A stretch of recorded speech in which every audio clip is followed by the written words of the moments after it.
এতদিন সাপের মঞ্চে বাংলাদেশকে ঠিক কিভাবে মাপত প্রতিপক্ষ দলগুলো? বাংলাদেশের শক্তির সীমা কোথায়, ফিনিশিংয়ের দুর্বলতা কোথায়, কিংবা কাউন্টার অ্যাটাকে কোথায় ফাঁক তৈরি হয়, সবকিছু আগেই তাদের জানা ছিল।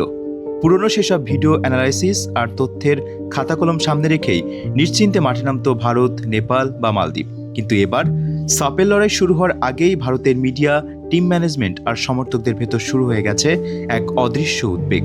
কারণ যে দলটাকে কিছুদিন আগেও সহজ প্রতিপক্ষ ভেবে হিসেবের বাইরে রাখা হতো, সেই বাংলাদেশ এখন আর কেবল পুরনো তথ্যে আটকে থাকা দল নয়।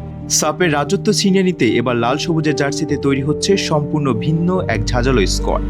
একটু চোখ বন্ধ করে ভাবুন তো, ইংলিশ প্রিমিয়ার লিগের অভিজ্ঞতা সম্পন্ন হামজা চৌধুরী আর ইংল্যান্ডের ঐতিহ্যবাহী ক্লাব ফুলহ্যামের হয়ে নজর কাড়া ফারহান আলী ওয়াহিদের মতো তারকা ফুটবলাররা যখন একই সঙ্গে বাংলাদেশের জার্সিতে নামবেন, তখন ভারতের মতো প্রতিপক্ষরা আমাদের থামাবে কোন ফর্মুলায়? হ্যাঁ, ফারহান আলী ওয়াহিদ ইতিমধ্যেই ফুলহ্যামের হয়ে নিজের জাত চিনিয়েছেন, ম্যাচ খেলার অভিজ্ঞতাও ঝুলিতে পড়েছেন। আর হামজা চৌধুরীর বিশ্বমানের পারফরমেন্স তো আমরা সবাই জানি। তাদের সাথে যখন আরও এক ঝাঁক প্রবাসী ও দেশীয় ফুটবলার একাদশে আরও শক্তিশালী বেঞ্চে প্রস্তুত থাকবেন, তখন বাংলাদেশের গতি আর খেলার ধরন সামলানো কতটা কঠিন হবে তা সহজেই অনুমান করা যায়।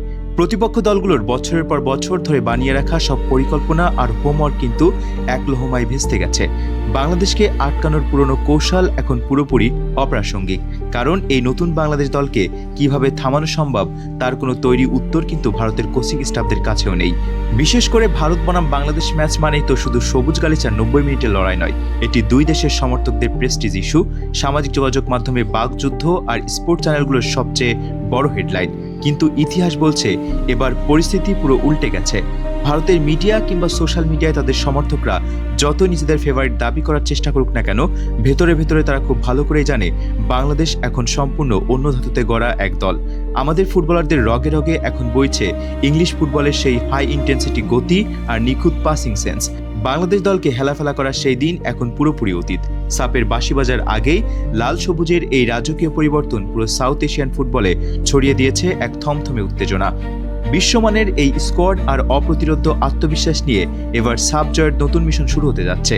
আপনার কি মনে হয়, ভারতের অহংকার চূর্ণ করে নতুন এই শক্তিশালী বাংলাদেশ কি এবার দক্ষিণ এশিয়ার শ্রেষ্ঠত্বের মুকুট আমাদের ঘরে ফিরিয়ে আনবে?